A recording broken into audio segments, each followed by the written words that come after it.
welcome, and thank you for joining me as you drift off to sleep.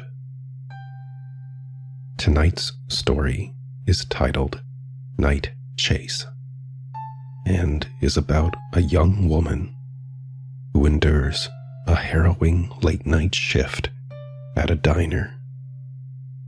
But first, over the next few minutes, allow yourself to set aside the outside world and embrace a space of calm. Let's take a moment to find a comfortable position.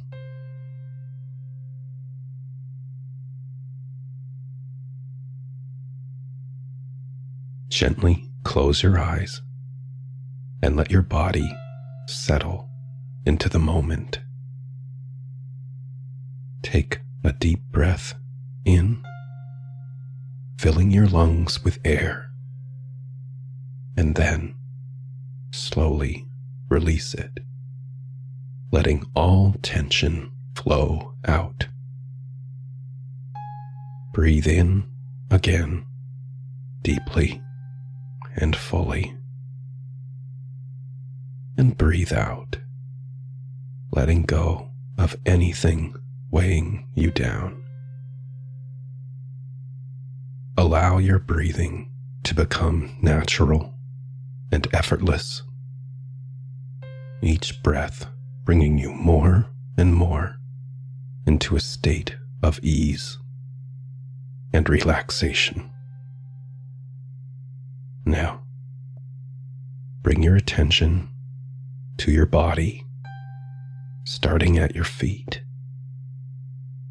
Notice how they feel, and with every exhale, allow them to soften, sinking into the support beneath you. Your feet are heavy and relaxed. Move your awareness to your legs and let any tension in your calves, knees, and thighs dissolve as you exhale. Feel your legs growing lighter, releasing any strain they've been holding on to.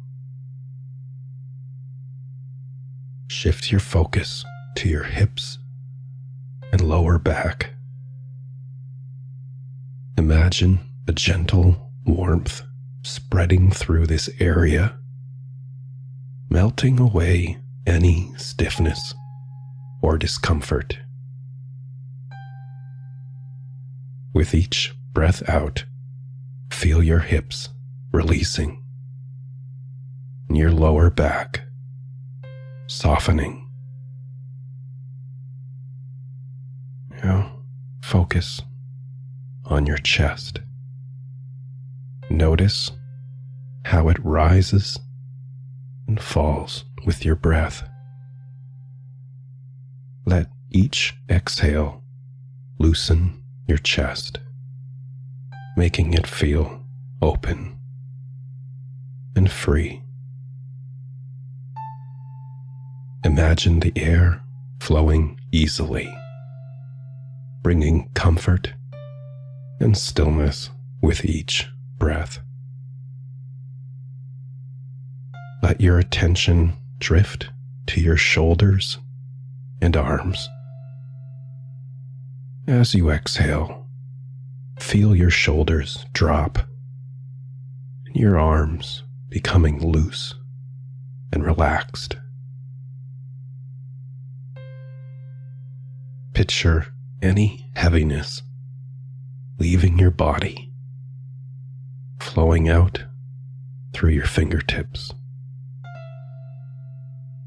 Now turn your awareness to your neck and face. Let your jaw unclench, your forehead smooth, and your eyes soften behind closed lids. Allow your entire face to relax, releasing any last traces of tension.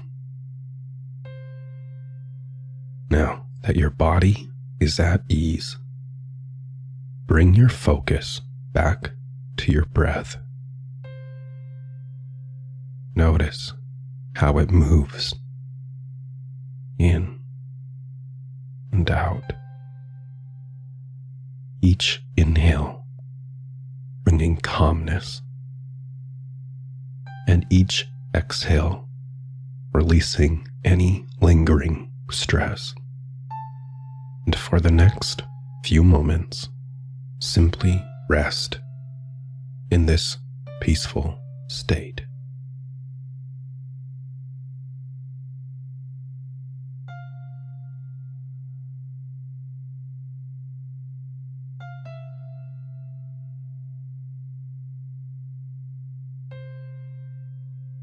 You've taken this time to care for yourself, to find calmness and stillness. Carry this peace with you as we continue on with the story. Night Chase.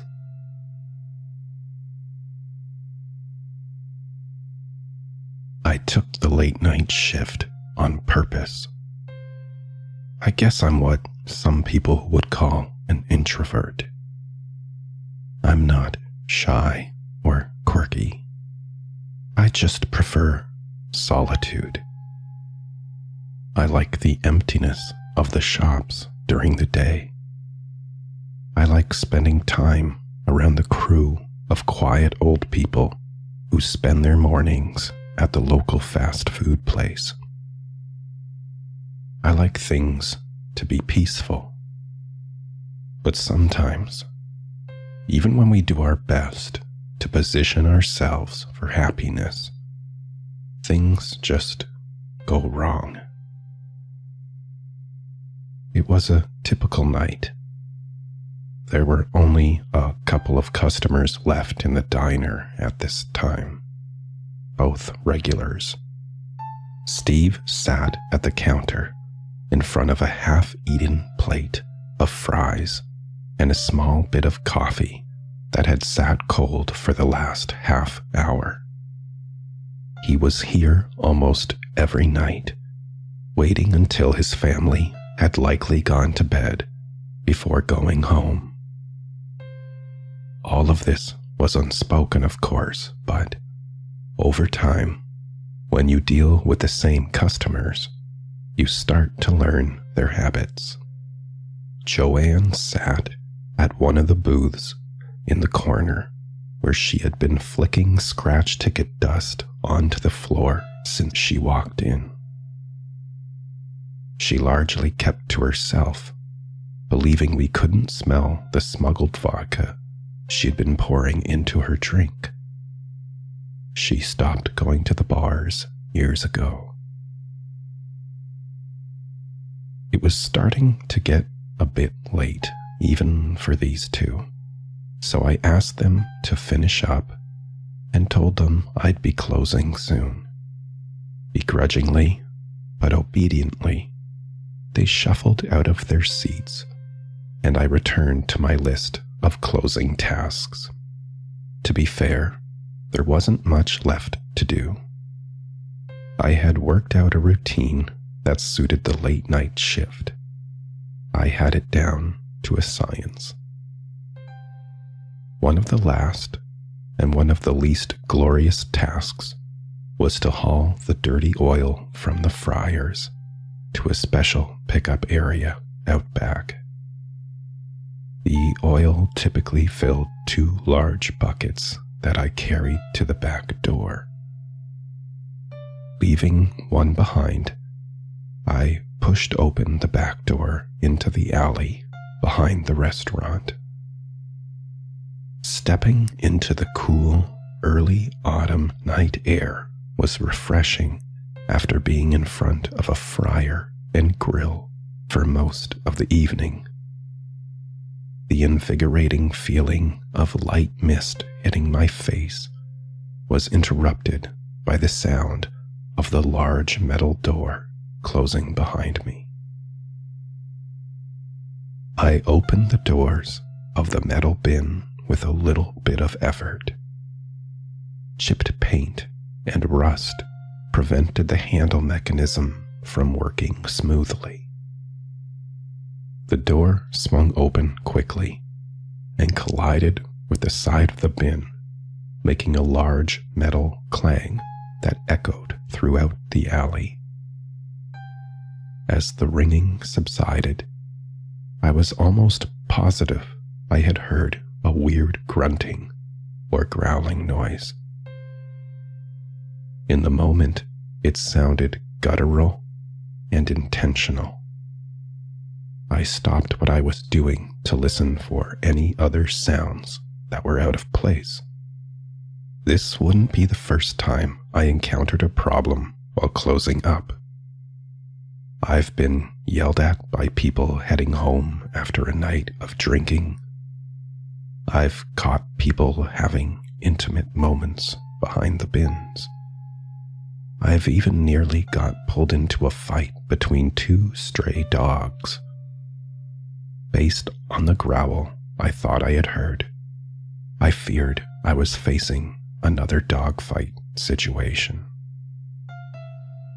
But as I stood listening, all I could hear were the faint sounds of a sleeping city and the dull thud of bass from a nearby nightclub.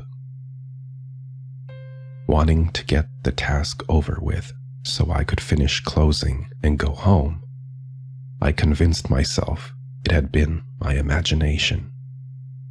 So I turned my attention back to the task at hand.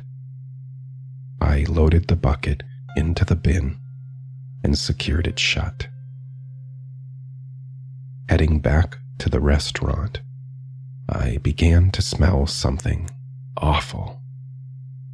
Sure, the alley was no stranger to odd smells, but this was unlike anything I had ever smelled before. It was an extremely thick smell of rot or sulfur that was instantly revolting.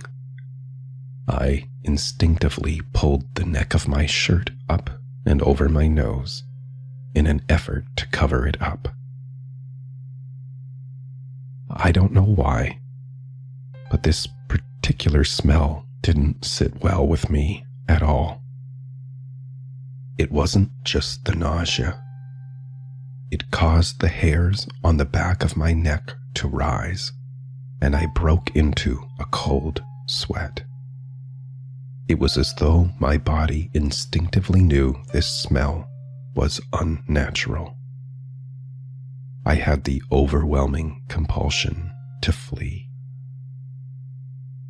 I continued walking toward the back door, picking up my pace as I got closer. With my free hand, I reached into my pocket in an effort to ready my keys. I wanted to get inside and get that door locked as quickly as possible. As I looked down to select the correct key, I heard a noise that was different than before, but no less unsettling. A loud, squealing noise that seemed to end as abruptly as it started. My adrenaline kicked in, and I ran the last few paces to the door. I flung it open and propelled myself inside. I quickly spun around and took one last deep breath before reaching for the horizontal handle on the inside of the door. I strained as I pulled the door shut against the mechanism meant to make the door close slowly. Once I heard the door latch, I put the key in the lock and turned. Pausing in that position, I took a gasping, deep breath. As I regained my sense of safety, I began to realize how childish it was to be scared of a smell.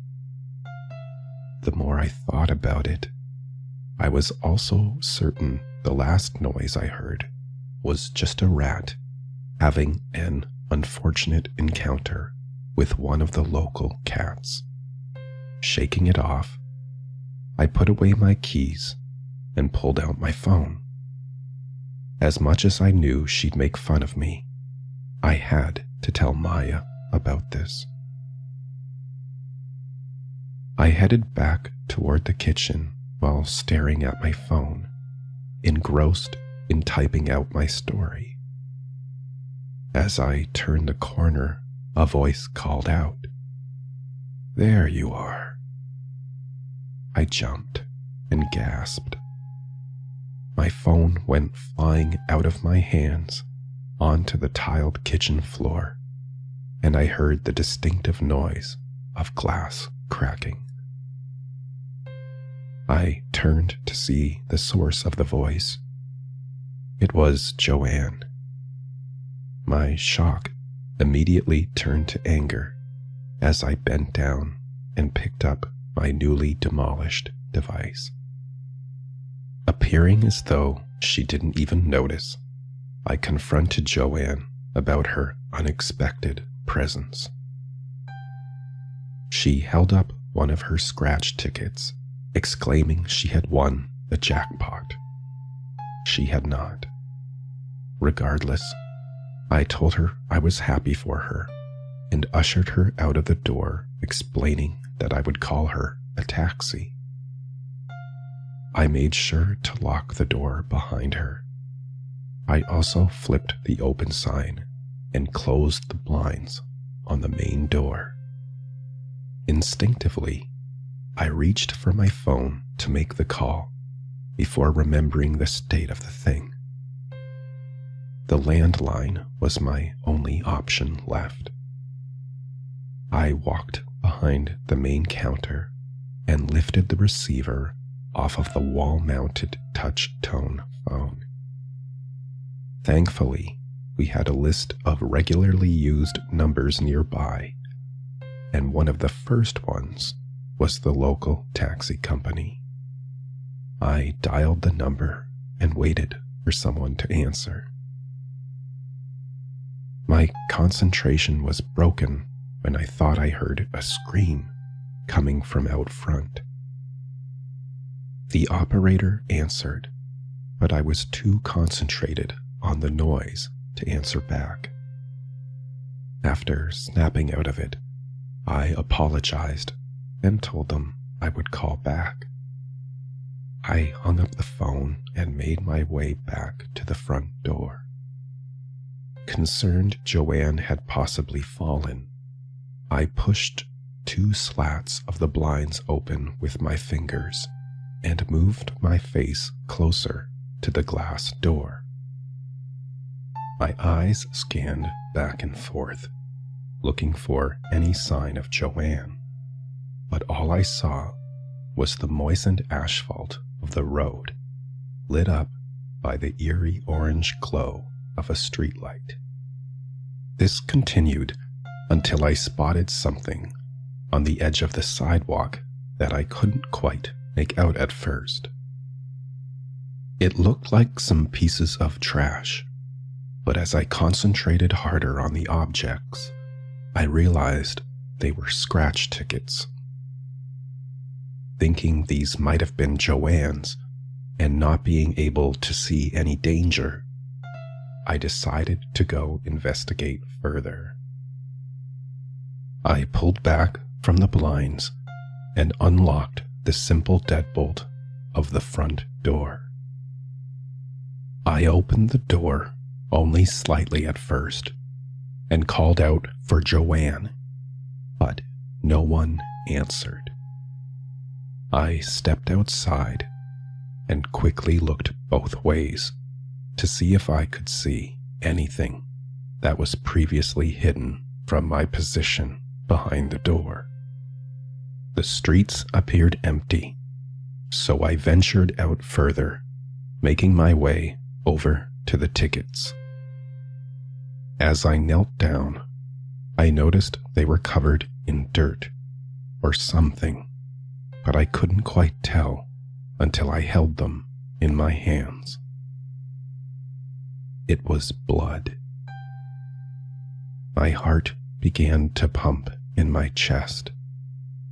Dropping them immediately, I got back to my feet and turned to head back inside when I heard a god-awful shriek coming from above me. Startled, I glanced upward, and that's when I saw it.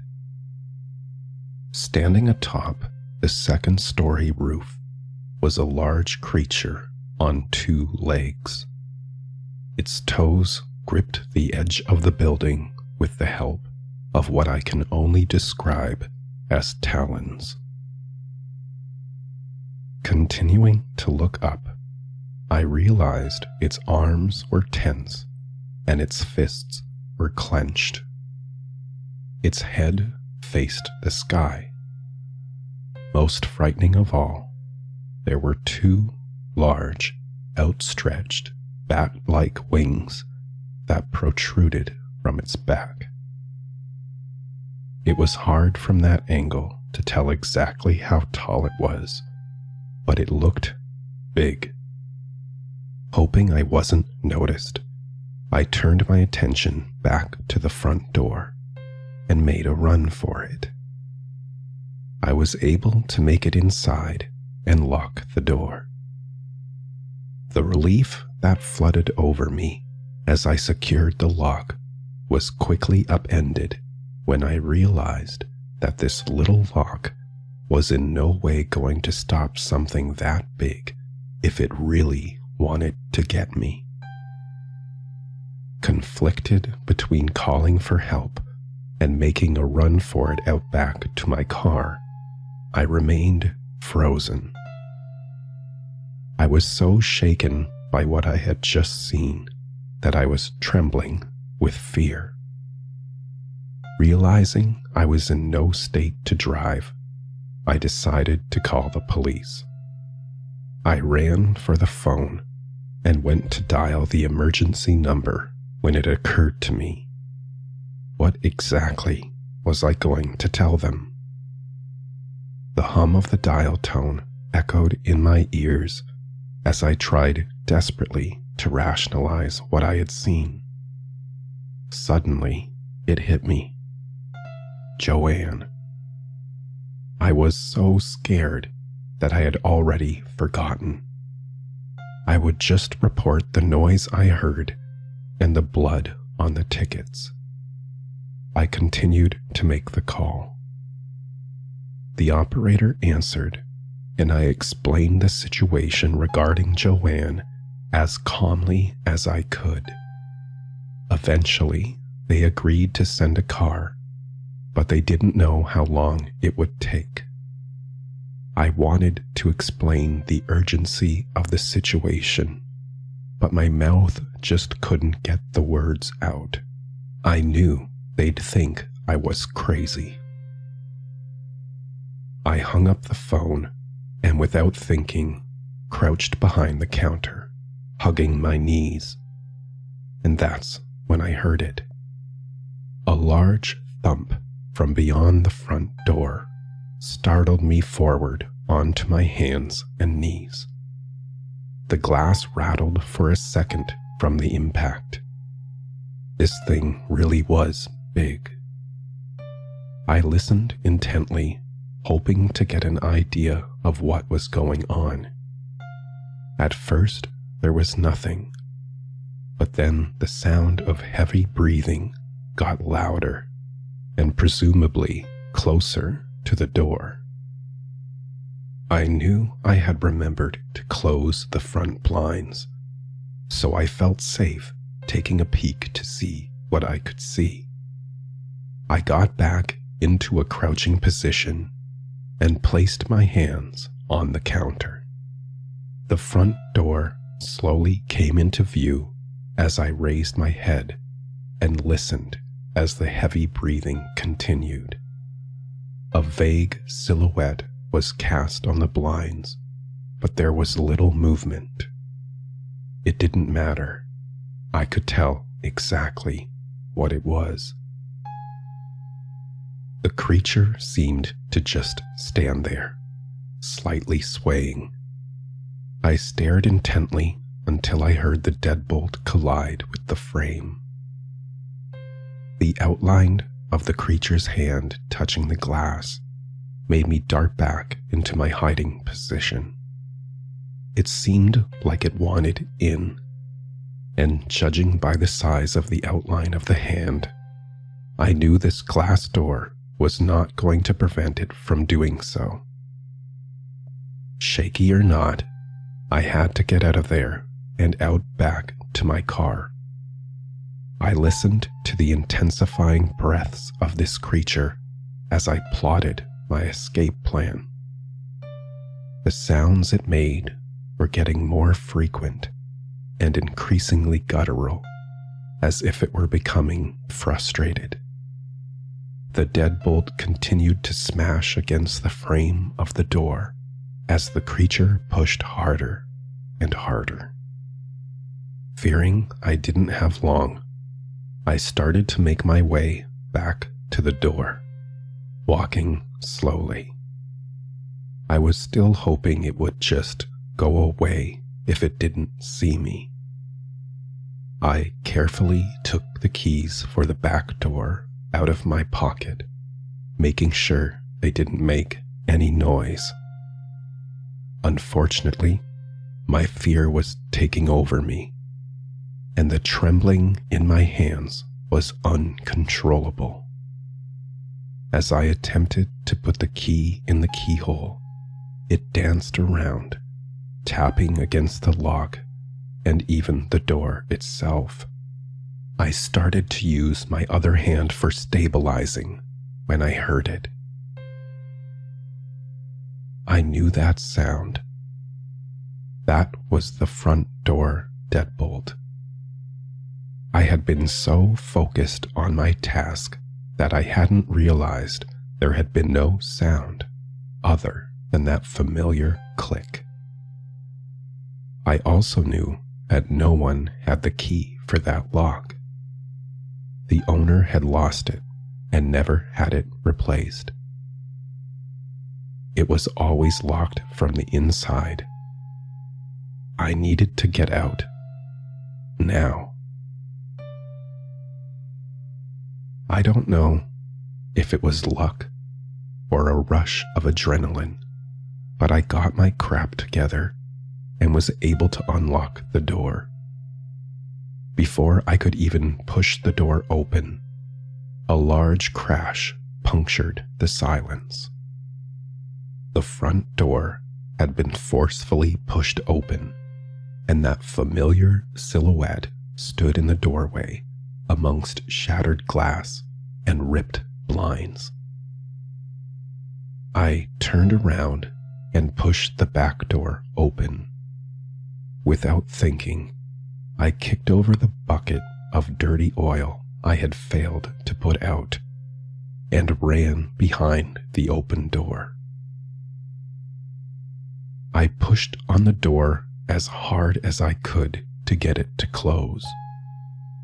Just as it did, there was a large commotion inside before something slammed against the large metal door. I secured the door with the key and hauled it to my car. From the restaurant, I could hear dishes smashing and stools falling over, accompanied by shrieks of what I can only describe as anger. I got into my car, started the engine, and did my best to pull my car out of the narrow alley as quickly as possible. As I approached the road, I realized the fastest way home would force me to drive in front of the restaurant. Fearing I'd be seen, I decided to go the other way. The strange thing was, as I drove, I never took the road that would lead back to my house. I can't explain it. I just kept on driving. The further I drove away from that town, the better I felt. So I kept on driving for a long, long time until I settled down on the other side of the country. I don't know if that thing was a demon or an omen, but I felt that if I ever returned or ever contacted anyone I had known, either they or myself would be in danger. As much as I missed them, I never did contact anyone from back home.